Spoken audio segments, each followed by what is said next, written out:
여러분, 예수님께서 충분히 기도하시고 12명의 제자를 택하여 부르셔서 12사도로 세우십니다. 왜 그 많은 제자들 중에서 특별히 12명을 부르신 것일까요? 그 대답은 요한계시록에 가서 보면 알 수 있습니다. 요한계시록 21장 14절에 보면 모든 최후의 심판이 다 끝나고 하늘로부터 이제 새 하늘과 새 땅이 내려옵니다. 그리고 거기에는 새 예루살렘이 있어요. 그러니까 이제 이 세상의 모든 악이 멸절되고 완전한 하나님의 나라가 이루어진 건데, 그 새 예루살렘의 기초 돌이 12개가 있어요. 그리고 그 12개가 무엇이냐면 요한계시록에 의하면 12사도, 어린 양의 12사도더라, 이렇게 나와 있습니다. 예수님께서 지금 12사도를 세우고 계신 거는 이제 예수님께서 이 땅에서 사역을 마치시고 그리고 승천하셔서 하나님 나라에 돌아가셨을 때 이 지상에서 예수님의 몸으로서 그분의 사역을 감당하게 하시고, 또한 예수님께서 궁극적으로 다시 오셨을 때 새 하늘과 새 땅이 임할 때 영원한 그 하나님의 나라의 기초가 되게 하시려고 12사도를 부르신 것입니다. 여러분, 이 12사도는 예수님을 목말라 하고 예수님을 정말 갈망하는 그 신약의 성도들을 상징하는 것입니다. 사랑하는 여러분, 그런데 예수님께서 정말 그 중차대한 과업의 준비로서 12사도를 세우셨는데, 이 12사도로 부르심 받은 자들의 면면이 정말 합당하지 않은 사람들 같습니다. 어떤 사람들은 무지랭이 어부들이었어요.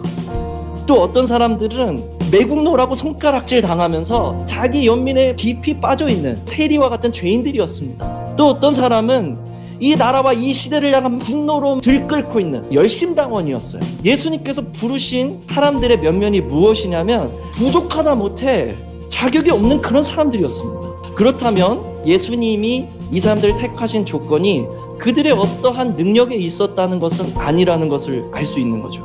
예수님께서 이들을 택하신 이유가 뭘까요? 이 제자들이 어떠했습니까? 자기 처참함을 알고 자기 부족함을 알고 예수님을 갈망하는 그런 사람들이었던 것이죠. 라오디게아 교회는 부족함이 없는 교회였습니다. 그들은 부요했습니다. 정말 어느 것 하나 부족하지 않았어요. 교회도 번듯했고 성도들도 부요했습니다. 먹고 사는 문제도 어렵지 않았고 사람들이 모이는 것도 그렇게 어렵지 않았습니다. 이 라오디게아 교회는 평안했어요. 근데 예수님께서 보실 때 그들은 정말 비참한 상태에 있었던 거죠. 예수님이 말씀하시잖아요. 너는 스스로 부족함이 없다고 말하지만 제발 나한테서 안약을 사다가 너의 눈에 바르고 눈을 떠서 봐라. 너의 처참한 상태를 보아라. 네가 얼마나 지금 절망적인 상태에 있는지를 보아라. 너의 눈 멀고 가련한 상태에 있다는 것을 보아라. 그리고 너의 소망을 오직 나에게 두어라. 그렇게 말씀하시는 거죠. 하나님께서는 우리의 눈이 열리길 원하십니다.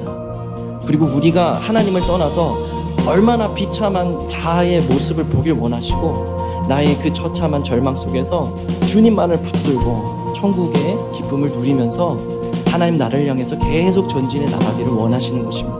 이 세상은 끝이 옵니다. 그리고 그 새하늘과 새 땅은 오고 있습니다. 우리도 주님을 향해 달려가야 되지 않겠습니까? 성 어거스틴이요, 하나님의 도성이라는 그 책에서 이렇게 이야기했습니다. 자기를 멸시할 만큼 하나님을 사랑한 하나님의 사랑이 하늘의 도성을 만들었고, 하나님을 멸시할 만큼 자기를 사랑한 자기의 사랑이 땅의 도성을 만들었다고요. 이 땅의 세상이 무엇으로 만들어졌습니까? 다 자기를 사랑하는 마음으로 만들어진 것입니다. 우리가 살아야 할 것은 하늘의 도성입니다. 우리는 이 땅을 살고 있지만 하늘의 도성을 살아야 하는 것입니다. 하나님이 주시는 것을 먹고 하나님이 주시는 기쁨을 누리고 하나님이 주시는 능력으로 이 세상의 빛을 비춰야 하는 것입니다. 우리가 걸어야 할 길이 무엇인지는 분명한 것입니다. 나를 팔아 예수님을 추구하는 저 여러분들의 삶이 되시기를 예수 그리스도의 이름으로 축복합니다.